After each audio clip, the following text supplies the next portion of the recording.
Hey, it's your boy Lock Zero, and I am here with... It's your main man, Rev. How's it going, guys? and we are Journey to Laugh Tale, here to bring you the latest and the greatest in the One Piece verse. That's right. We got that new pirate action fresh off the presses, ready to go. I'm excited. I know you're excited, and I just can't wait to jump in. But before we get into anything, Yes. gotta do it Gotta always. always do it. Gotta make sure to tell you guys, like and subscribe. Feel free to leave a comment at the end of videos, even old videos. We appreciate going back and doing a little bit of homework. It's all good to us. We love it. Feel free to interact. Send us a DM on Journey to Laugh Tale, and more information coming on the Twitterverse shortly. Still a work in progress, but yeah. Yep. Anything else you want to add? No, that's pretty much it. I think with that we can get straight into it. Chapter 1031, Soldier of Science. Is that what it was called? Yep. That's what it's for me in my translation. Maybe it'll come up a little differently later, but for now it's Soldier of Science. Yes. All right, so we got chapter 1031, and right now we start off with the shonen cover. This may not come up for other people. I know sometimes the shonen cover gets missed in certain scans, but we have Yamato to the left. We have Momo in his dragon form and Luffy in the cover, and it says, "Leaping into battle, they shoulder the dreams of their predecessors." They keep saying the Onigashima's gonna reach a climax. It's been reaching the climax for 3 months now, but we That's how got I like the it. color splash with all the first commanders. That's what the hell's going on. I was like, what are these random I was like, why is Ben Beckman here with all these guys? That makes so much sense. Thank you. Thank you so much for clarifying that. But you know what? I'll only push back. Why is Shiryu the right hand? I always think it's Mr. Mind looking dude. Lafitte. Yeah, Lafitte. Yeah. Lafitte seems more like a logical first. He seems to have some kind of foresight. He seems to be kind of making moves, and he has that air of authority about him, and also walked into Marineford, like it was nobody's business before he was even a Shichibukai, so take some balls, man. But cool page here. We see Zoro at the forefront admiring his new blade. He loves it. And we have all the first commanders in the back. Obviously, I guess maybe this is in terms of strength if we're thinking about it, except we got to flip Marco up in there. But we have Rayleigh, we have Ben Beckman, we have King, we have Katakuri, Killer, Marco, and then the bottom, like you said, we have Shiryu of the Rain, we have Beppo, and we have Sappo. All right, man. So we're doing the recap, so we're hitting all the different scenes really quick. The first scene is, we start off with Big Mom, Law, and Kid, and Big Mom is back up, and she consumes a year of her own life to power up using her soul powers. So she's in beast mode. Her heart grew 3 times that day. And then moving along there, that leaves us, with a cool scene of her looking scary as hell. But moving right along, we have Oppo and Drake, and they're clashing right there. Numbers kind of just chilling and observing, doing their thing. And they're quickly interrupted by Yamato, who comes bursting through the walls. And, she gets through, tries to interact, gets a brief kind of glimpse of the scene, goes after Drake, but, moves right past him when Drake, it's like, oh, I'm not on Kaido's side anymore. And then we have the Numbers trying to follow after her, and Oppo trying to call them back, I believe. Yeah, and we move on to the third scene out of the basically 7 scenes of the chapter. Brooke and Robin are being chased by CP0, and some of the Minks are trying to interfere and hold them off. And they chase out. They are in hot pursuit using Shave or Soru, whichever translation you prefer. But they're hot on their tails. So. Pretty terrifying sight, people in masks coming to chase it. Their own little Halloween adventures, if you would. Yeah, they took Michael Myers to heart. They're really embodying his spirit right now. Absolutely. That was last week, guys. Come on, move forward. But anyways, moving along, we get the next scene, and after we see them being chased, we have Sanji. He's in the pleasure house, and we see him next to a bunch of women who are terrified of what just happened. They believe that he just attacked this innocent woman who's bleeding. Looks like she's been, kicked the crap out of. And they're, heckling Sanji with some rocks and stuff, trying to get him to leave. And we have the internal narration going on by Sanji, and he can't believe that he, would have attacked a woman. And he just flashes back to his brothers and the time they beat that helpless, server. And and this doesn't sit well with Sanji. He's having a very, high internal conflict right Yeah. now. But he does note that the transformation seems to be coming to an end, and very quickly, he doesn't want to do that, so he smashes the Germa tech.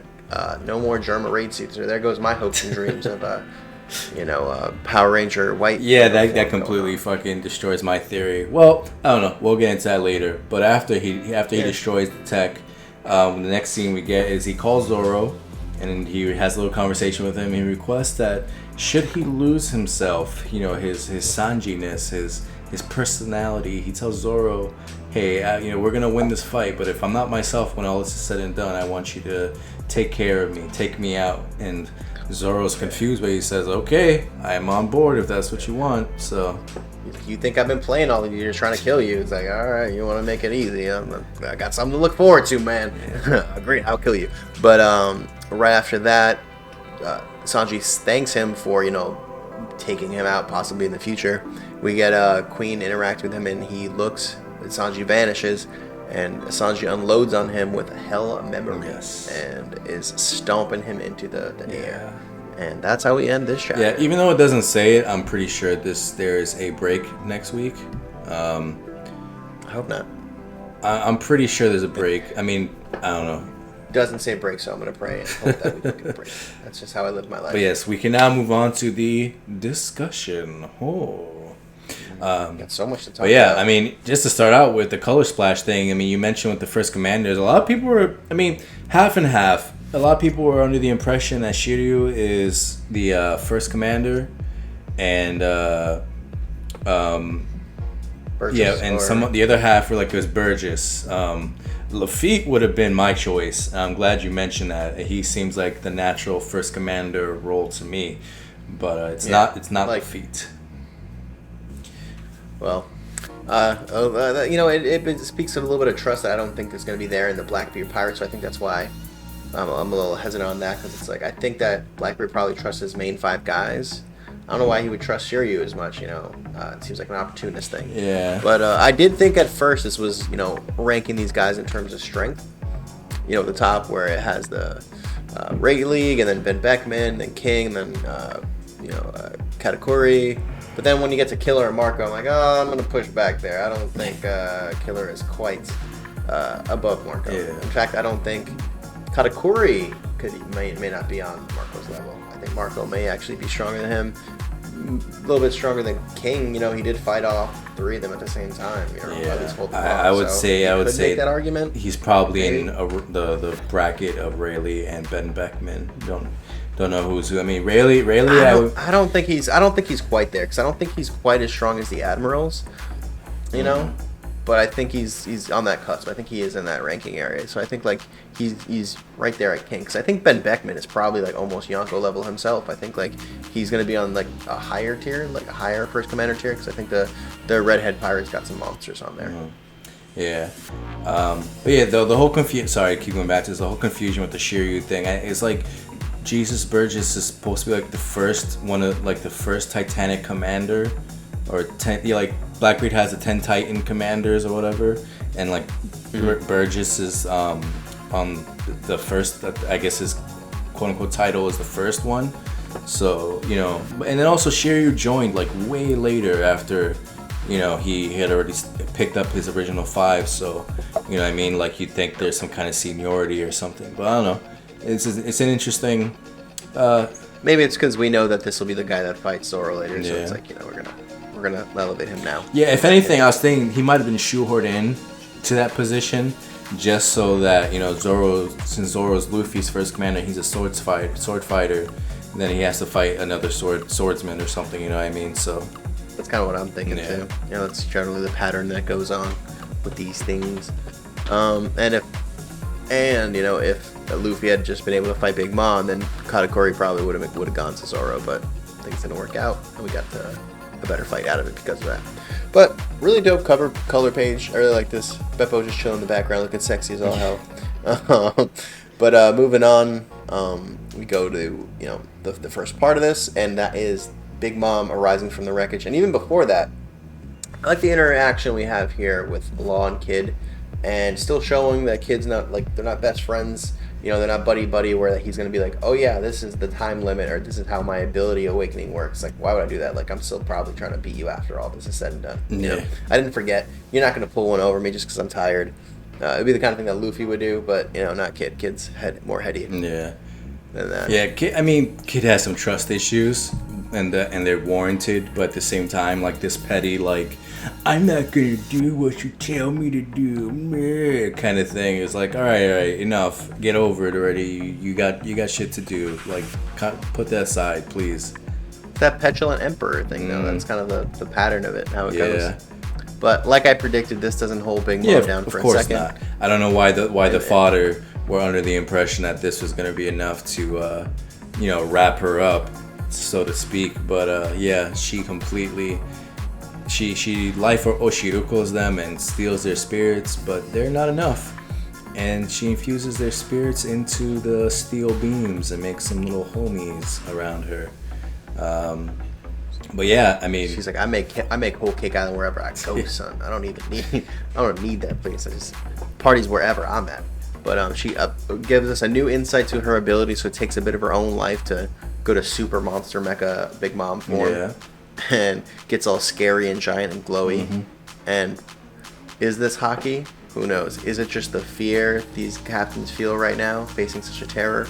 Yeah. How do you think this works? I mean, first off, do you think this year is it her own nightmare form? No, well, I mean, all right. There's so many different things to talk about when it comes to this, but the first point I want to make is, do you think that she has consumed that year of life and it's just completely gone and it's for a temporary power up? Like, this is like... I don't because the way that she, like, I feel that her soul power, and this is just all conjecture, but I think that since she can rip years of life from other people, she can add those onto her own at a time. So as long as I'm sure she has like a collection of soul life on her right now, and if that gets all used up, she would die. But I think if she can go somewhere else, take more souls, replenish up, then it won't like affect her overall life. So I don't think that's necessarily the case, because they've established before that she can't put her souls into bodies. Like, it can be in the animals and inanimate objects, but she can't put it into people. So I think I think she basically shaved off a year of her life to get this done. And I'm guessing she has increased vitality and strength and speed or whatever. Like, I'm guessing, she's reinforcing her physical abilities by doing this. And they're saying she's gotten even bigger, so maybe she's swollen up, but I don't think this is a permanent thing. I think this is like a power up for a specific duration of time. And yeah, she's going Super Saiyan for a second. Yeah, but, it's definitely gonna have a limit, I think. Interesting to note that the homies and everything else got bigger too. Like, Napoleon looks scarier, Hera and Zeus look a bit bulkier, and Zeus is got his Rinnegan going on right now, which is great. Yeah, they all got the Rinnegan. You can't attack her from any different perspective because the 360 coverage of angles. Yeah. So, Neji, eat your heart out. No, I'm kidding. But pretty scary, moment at the upper left hand corner. She's like, bring it on if you think you have a shot. And let's say this too. She does give Kid and Law credit. She says these attacks did a little bit of damage to her, which I thought was surprising. She said, I've never felt pain like this in decades. Yeah, that's huge in itself. I mean, that puts them in their own fucking realm of power in and of itself. That just by virtue of that statement, like, decades. Imagine not feeling pain for decades, and then you finally encounter somebody who's able to actually do that too. So she's actually giving them begrudgingly some kind of respect, So to anyone who think Luffy did anything to her at the last island, there you go. And it's cool too with the emperors. Like, they're not like they seem to enjoy the thrill of the fight. They seem to respect power and shit like that. And Big Mom, who you might think would be petulant and be like, I just want things my way. I'm not gonna show respect. She always elevates herself as this like grand thing. Like, she got offended when she perceived Katakuri defending her. But he was like trying to stop Luffy from destroying the picture of Mother Caramel. Like, she's like, hey, who do you think you are? I'm the captain here, And so it's interesting to see her have this perspective and actually give Law Kid and Luffy a compliment. So And the last thing I want, Give them the youngins respect. yeah, Respect on their name. the last thing I wanted to mention was this. To me, kind of feels like it's leading to her losing this fight because it's basically Soul's Asgard. You know what I mean? Like when Moria sucking in all the shadows to become super beastly, and it's almost Feels like a last maneuver. Yeah, I mean, it's not quite as bad. You know, I mean, who knows? Maybe she'll consume so much of her own life to keep powering up that she dies from it or something. I don't know. But it's a strong anime trope, like the big bulky dude. Like this is a final move type of scenario. So Yeah. Unless she goes like human size, then you got to be worried. Anyone who's ever played a video game knows that's when the when really when you happening. become petite and dainty, then you gotta be concerned. You know. Freeze the final form, but we get Kid at the end saying, "Oh, we no more holding back. We're going on." You guys were holding back against a Yonko. What? Just shut the hell up, Kid. You're getting your ass. Well, beat I the think whole it's time. referring more Oh, to Awakening, and also like the cost of that, because it's saying like, hey, it's extremely stamina consuming. So maybe, I mean, some people kind of have a problem with the idea of Law and Kid being able to beat Big Mom. I'm not particularly against that, but you know, I wouldn't mind it. Maybe Law survives somehow, but maybe Kid just goes so fucking nuts that he like pushes himself and like consumes his life or something to take out Big Mom, and there's like a double KO or a double kill or something like that. Like they both get taken out just by going too far. You know, who knows? Maybe it'd be something like that. Like he just kind of sacrificed himself to have this accomplishment of taking out Big Mom. I'm almost of the opinion that Kaido and Big Mom will be taken out so that Kid could be a new emperor, and then Oda's kind of setting the scene for the new generation taking the reins or whatever. Yeah. But, you know, it could be other possibilities. But I don't hate the idea that Law and Kid could take down Big Mom anymore. I think they're, making a strong case, a strong push. They go a little harder. I think they can get it done. I think they can climb that mountain. Yeah.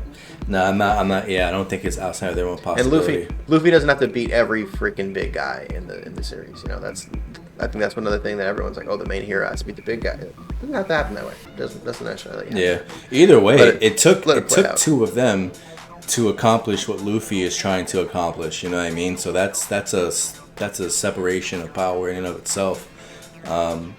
But yeah, we'll see how that goes. The next thing with Hapu and X-Drake, yeah, look good on X-Drake for fucking not trusting this piano teeth bastard. It's interesting how Hapu is trying to find a way to make things work. Yamato shows up, he's excited about it and shit. So yeah, and then we have Drake, fending off Yamato and all this stuff. And I'm wondering what the hell the numbers are doing. They're just like, really, we're not interested in this at all until Yamato shows up, and then they immediately go after her. So I wonder what that's all about. Yeah, I mean, okay, so there's a couple of things about that. One, I don't think they move unless Hapu tells them to. So he's kind of in charge of them. Well, he didn't tell them there to move, and they went after Yamato. Uga did, So there's a theory that these numbers, I don't know if we talked about this in the last chapter, but there's a theory that these numbers are the samurai that she was trapped in the cave with before when she was a kid. Like they took them. Like there's some kind of similarities between them. It's a little out there. Like one of them has a very strong comparison, but the other two are like kind of like maybe, I don't know. But it's an interesting idea. The second thing I was thinking, we don't have, I guess, 100% confirmation of whether Kaido is speaking metaphorically or literally about them being Oni. But if she has Oni blood and these guys are ancient giants and they're Oni, maybe they feel some kind of kinship towards her. Maybe they have some kind of relationship. Who knows? Maybe they just don't like her. They're just like, we remember you. Yamato used to beat us up all the time. We don't like you. Yeah. Get back here. Into following him, and X-Drake's like, you're not getting away, so it looks like we're going to get that X-Drake Hapu fight. And I don't know what's going to happen with the numbers. I have zero idea how that's going to get handled in the situation. But that's a problem for another day. Yeah. But we're getting into it, and we see Robin and Brooke running away from CP0 members. And I didn't pick up that the Minks were defending. I thought it was just regular ass samurai. But really cool that CP0 seems to have zero fear about these strong ass warriors. Well, it looks like the one tall dude down. just kind of like bitch slap one of them. He's like, get the fuck out of my way. I got shit to do. I thought he was waving. He's like, hi, while the other guy was jumping or something. Hello, Nico Robin. We want to be friends with you. You want to get the drink. But we see them running away, and it looks like they're going to catch up very quickly because we see the CP0 member, do the Sonido or the Shave or Soru, whatever you want to call it. So we'll see. Maybe they're going to catch up real quick. Maybe Brooke will protect Robin. We shall see what happens. Yeah. But it looks like Robin is not in a position to fight right now. Lots of tension and drama. And this is an interesting tidbit. She makes a point of saying that the masked agents in CP0 are in a class of their own. I don't know. That seems kind of weird. How would she know this? Yeah, I mean, I don't know. I just thought the mask was like a function of like if they want to be incognito. I didn't think it would need to necessarily be something that like, oh, the masked ones are the really strong ones. All right, guys, sorry about that. Got some technical issues, but we are back on task. Talking about Brooke and Robin being chased by CP0. Oh yeah, the mask thing. Yeah, I pretty much said it all that I wanted to say. Is there anything? What? I was just going to say, I think that may have more to do with just that we know who Rob Lucci and the other characters are, so having them unmasked kind of just makes more sense, for us. It's like, we'd be like, why is this? Is that Rob Lucci? We don't know. Like, it probably is. Well, but I think that's all that is, that we haven't really gotten too deep into who these two characters are. We're just letting them know that they are high-leveled, to be feared. They are nobodies. Yeah. So yeah, the next thing. Okay, so this is a point of contention. The whole Sanji pleasure hall hitting a woman thing. I don't think he hit her. I definitely don't think that's the case. I think there's a couple of scenarios. Either she's bullshitting and she's not some innocent individual. She's some subordinate of Black Maria's, or she's trying to be deceptive, or whatever the case might be. But another thing is like somebody could have been trying to hit Sanji and she got hit in the crossfire or something like that. A rock or something could have fallen as he went past her, and she thought like he was the one who hit her. Maybe he was running so fast that like he pushed her aside and she hit a wall or something. Something of that nature. But it's. I think what could have happened was the German defense mechanism kicked in. He blacked out and beat her ass because she was an enemy, and that's what happened. That's one theory I have. So maybe they really are enemies. They're gonna try and jump Sanji when he's not looking. But yeah, lots of theories as to what could have happened. I don't think Sanji, did anything to an innocent woman. I don't think that's what happened. I think we got more to this story. Very. Weird that Sanji would just randomly black out as this is happening, so he doesn't remember it. Yeah. So that's what leads me to his innocence. Hopefully, I mean, this is the guy that let his ass get beat on several occasions because he can't hit a woman. I don't think it's just changed up. I think it's just building the drama up, making us wonder if he's gonna be more like his brothers, and we're gonna find out he is definitely not like his brothers. Yeah, it would be a weird thing for the tone of the series. I mean, that whole thing with Zeph saying like, oh, if you ever hit a woman. I'd cut off your balls and kill myself because I feel as a parent. I don't think he would really make any kind of distinction whether or not he was in his right mind or anything like that. So like it's a pretty significant line to cross for Sanji's character, and I don't think Oda would really do that. So yeah, I don't think that was necessarily the case, but we'll see as things progress. I think, like the main purpose of it was to create tension with this fear of him being like his siblings, and ultimately leading to this whole thing of him destroying the Germa suit. No! Oh man, I mean, some people don't like the Germa suit. They don't like the aesthetic, but I thought it looked cool as hell. And it was also, I was hoping for this whole White Ranger, arc thing to occur, and he was gonna make it his own and all this shit. Plus, it did seem to significantly increase his attack and defense. So, it's like... It seemed like he could hang with a queen or a king. But do you think it's a possibility that the suit isn't destroyed? That, it just, it'll repair itself because that's just super Germa technology, and, it can take bullets and rockets when it's on their body. Why would it just a foot stomp break the suit, Doesn't make any sense. Nah, I think it's wrecked. I mean, who knows? Maybe Frankie and Usopp got the blueprints. He talked about it before. I mean, it's kind of weird. Like, I don't feel like that was just a throwaway statement where he was like, I should have Usopp and Frankie mess around with this and see what they could do. You know what I mean? Just for it to not be a thing whatsoever in the series anymore. So who knows? Maybe there is some potential for it in the future. It's, you know, their own take on it or something. I don't know. Maybe I'm just being over the top optimistic, and because I want this White Ranger situation, but yeah, this is not meant to be. Not. And then we get Sanji calling Zoro, letting him know like, hey, I need you to suicide me if I'm different after this battle. And Zoro's like, yeah, no, that's cool. I really don't like you. I've been trying to make that point clear for years, and I have zero problem taking you out. Thank you for the topic. It's Merry Christmas, Zoro. Yeah, I don't think he would ever really explicitly say it, but I think he cares about Sanji. They do fight and get annoyed at each other, but you know, I don't think he would just coolly just cut his head off and then move along with his day Walk like away. it was nothing. Like, I think he. Like, man, I really could use dinner now. Like, oh, I killed the cook. Fuck. But yeah, it was cool to see. I love to see Zoro Sanji interactions, and this was a meaningful interaction. Yeah, I mean, so this is a point of contention for some people. When after he has his conversation with Zoro, you know, it says vanish. Some people are like, I think he just moved really fast. But this is kind of like a swirly, like misty thing, and it does explicitly say vanish. And then some people say like there's different, like if you look at the raws and you see the kanji, like when somebody moves fast, there's a different sound effect for that versus if they're disappearing. And the kanji for this one was like a disappearing kanji. It wasn't like a chon kind of like, you know, fast moving thing. So I mean, and like his siblings can use their specific powers without having the raid suits on. Maybe the raid suits just kind of amplify their powers, you know, but it might be he can be invisible on his own without the suit for periods of time.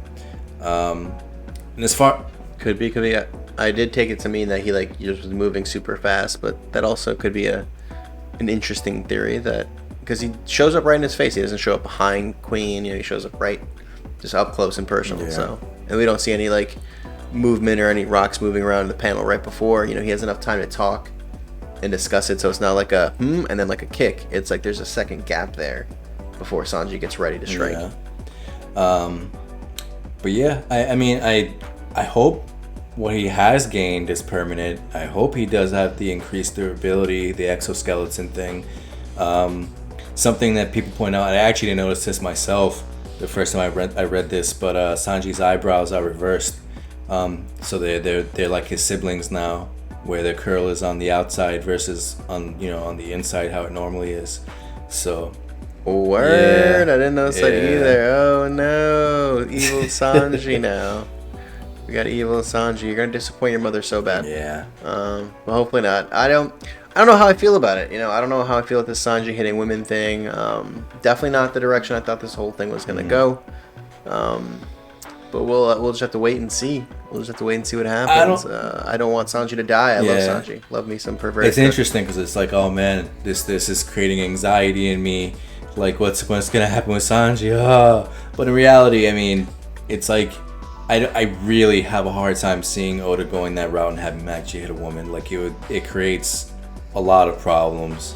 And I think it's more for tension than anything. I really don't. I don't think you have too much to be concerned about. I don't think he hit that lady. So, yeah. But we all know what this means, guys. So like, be on the lookout for people with curly eyebrows, going from the outside in, because that means they beat women. So be on the lookout for that. And this whole Hell Memories thing, we first saw in relation to the Kamabaka Kingdom and the experience he had there. But some people were like, "Oh, this Hell Memories is related to the trauma he had with his siblings and stuff." So I thought that was an interesting take. But yeah, man, I hope there's no break next week. I guess maybe I just misread it somewhere. This. It Is there a holiday, maybe? No, I don't think so. But yeah, hopefully we have a chapter next week. That'd be awesome. But yeah, then I think that's all of our discussion points. Unless there was something else you wanted to discuss about this. Yeah, stop with these misleading spoilers, Shonen, because this is definitely not the climax of Wano's arc, Raid Onigashima. Been saying this for a year. Bullshit. We're almost at the end of the year, and it doesn't look like we're at the climax. We still got 4 minutes, 48 seconds to go before this island is the top of the flower capital. Moving along. That's the official count. I heard a rumor there were spoilers out for like the next 3 chapters. So I don't want to see. No, I don't want to either. So I advise everybody to be very careful. I mean, Twitter, I hear is like the primary spoiling capital of the social media community. So yeah, be super careful with that. I don't think you want to find out stuff like that's way in advance ahead of time. Enjoy the journey. I mean, whatever. It's your decision to make at the end of the day. But if you're interested in avoiding spoilers, be careful. That's all I gotta say. Yeah, no. Me personally, I like to see it as it comes out. I like to see it, from Oda, how he wants to present it. And this is as far as I go, because even this is sometimes, scanned before the official release. But, I'll at least take this over. Let's go weeks in advance, past what he wants us to know. Let's get the journey and then have to, wonder if that's true or not. And then, wonder past, I need stuff now past that. I want to see what's ahead 6 weeks in ahead. I want to do all that to myself. Just take it as it comes. Plus, I mean, reading the spoilers for me personally does not have the same impact as reading the chapter for the first time. Like, it's a completely different context and connotation without the associated imagery, and it's also usually a very brief snapshot of what actually occurred, and you're missing pieces of the puzzle. So, whatever. That's just my taste. But moving on, we can now go on to the chapter grade. This was a huge improvement over last chapter. I was very content with this. There was so much awesome stuff going on in this chapter. The Sanji stuff in particular was great character arc, great challenges for him to face. It felt very organic, it didn't have any of this awkwardness that the previous chapter had. So this was a huge jump up in my opinion. Certain things, I mean, for my own personal taste, there's certain, I really didn't want the Germa's tech to go away. I really like the raid suit, but putting my own personal taste aside, it was well written, so I have to judge it based on that. And there's no guarantee that the raid suit is completely out of the equation. Yeah. Just maybe for this particular battle, maybe not even for this battle. We don't know too much about the raid technology.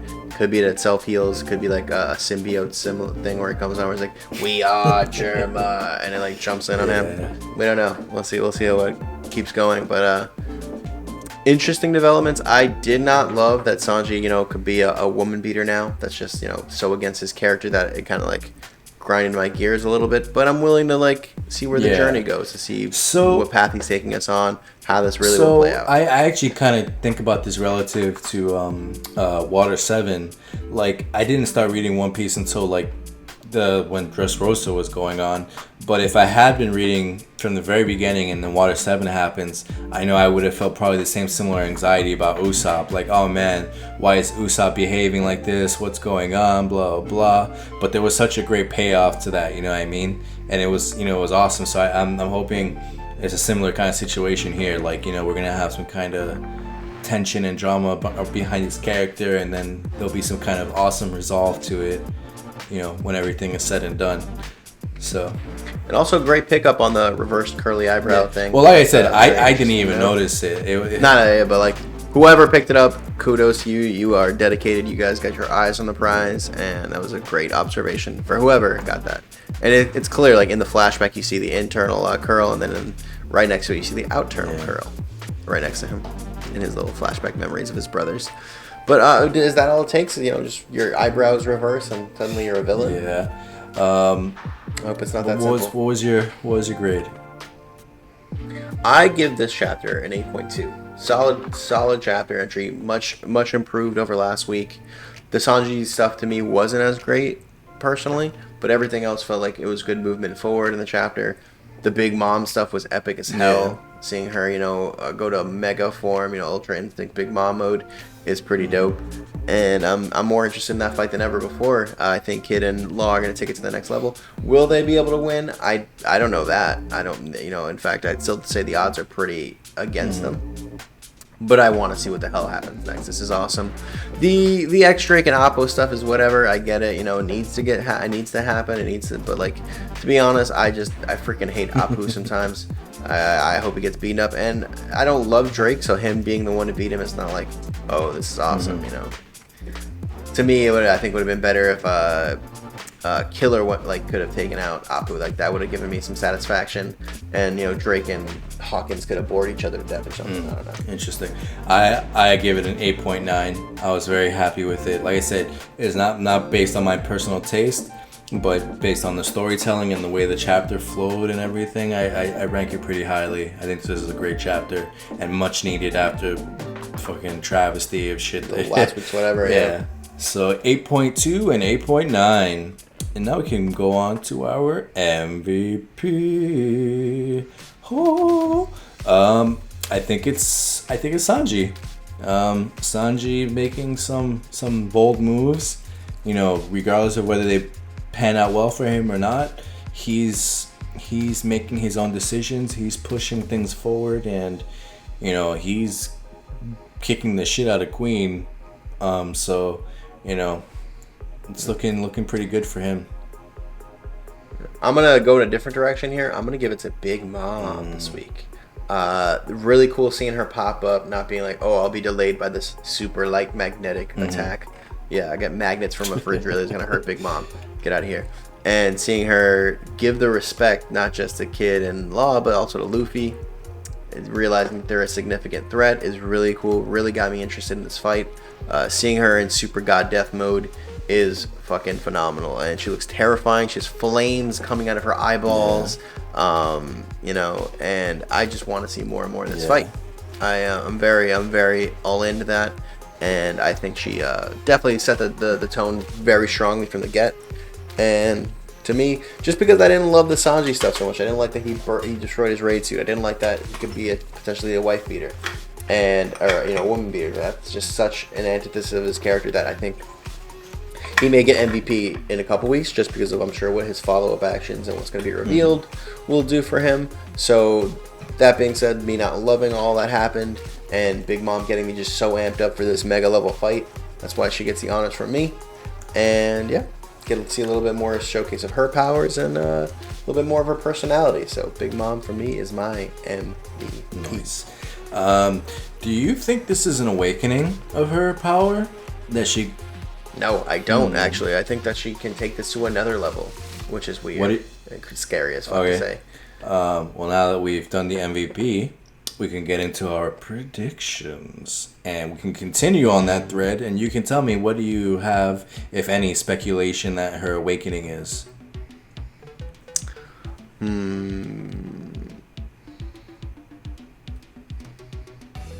I honestly have no idea. I think maybe she'll be able to communicate soul to soul or something. Maybe her own soul will come out and everybody's soul will just come out, and it'll be like a battle of soul wills or something. Who knows? It'll be a bad touch. I touched Big Mom's soul. It touched me back. Just got diabetes or something. I don't know. But I don't think this is it. I just think it's a cool power up that it's like Gecko Mori's ability where he can, pull shadows into himself and make himself stronger. I think it's sort of that scenario. A cool aspect of her ability, but not nearly what the full scope of the soul fruit will be. But that the soul fruit seems to have so many different applications. It's a pretty broken fruit. But yeah, predictions as far as next chapter are concerned. I don't even know, man. I can say with some kind of confidence, I think there's a possibility we'll move away from the Big Mom stuff, because we got a significant thing that just occurred here with Big Mom and Kid-in-Law. So I can kind of see us maybe transitioning to something else. Potentially Sanji, but we've been away from Zoro for a minute. So we just got a little check-in. Looks like, I feel like that's going to be quick and its own self-contained one chapter kind of thing. They're going to have just one massive one thing dedicated in 17 pages is gonna be rough, intense, and then it'll be all over, kind of deal. That's what I'm thinking. But I predict the next couple, like we gotta still like get through this Hawkins what's the Oppo fight. I think that'll be a big feature, and what the numbers do. Drake and Apu? More information. Yeah, Drake and Apu, and then the numbers will play a part there. I think we're gonna get some. We're gonna still follow Yamato. I think we've been following her journey for a couple weeks. Maybe she'll lead us to the next couple of fights. Maybe we'll get like a check in on Raizo and Fukurokuju as she's passing through the castle and doing her own thing. So yeah, I'll make a bold prediction. We're gonna get Zoro King stuff, and we're going to see King's face next chapter. And big deal. I Stuff. think we'll get more Yamato stuff. I think there's a significant chance we'll get an update with Momonosuke. Still making his little cloud babies. And more CP0 stuff. Maybe the chapter will wrap up with CP0 confronting Brooke and Robin, so like they can't run anymore and they have to have some kind of confrontation.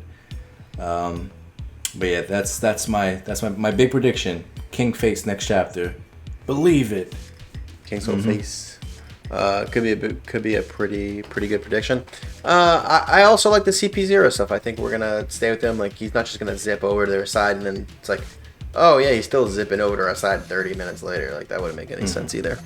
So I hope Brooke can take care of these guys, because I don't know, taking out Minx left and right, no problem. Let's see how strong these guys really are. Oh man, I hope when they do in the anime, with Brooke being chased by these guys, they make it look crazy. Like he's like zipping and jumping all over the place, and they're like zigzagging all over, like cho, like jumping off the walls, and he's like trying to avoid them, like with Robin like jumping off of walls and like sliding on his knees, like carrying her and stuff. Like they could handle it pretty well. So I hope they do that in the anime. Yeah. But yeah, man, that was our prediction section. So on that sad note, this is goodbye, my friends. It's been a good week though. We really enjoyed this chapter. A lot of action packed. As weird as the last chapter was, this chapter was just that good. Furthering the plot a lot, really giving us a lot of things to crunch on. And whether you like it or didn't like it, Sanji crushing his raid suit is crazy.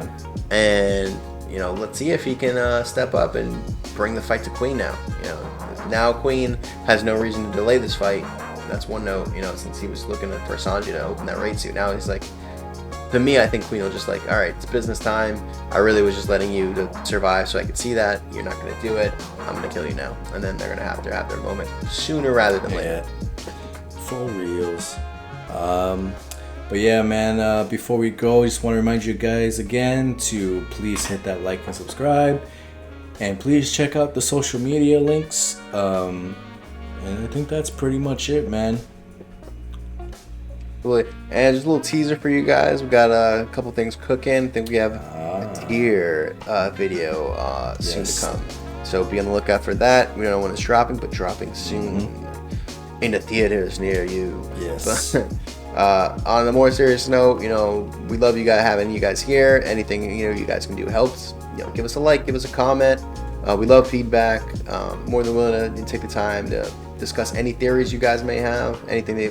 Any cool things you guys may have picked up that we missed. That whoever caught that Sanji eyebrow thing, you're a genius. And I only wish blessings upon your life. You're awesome.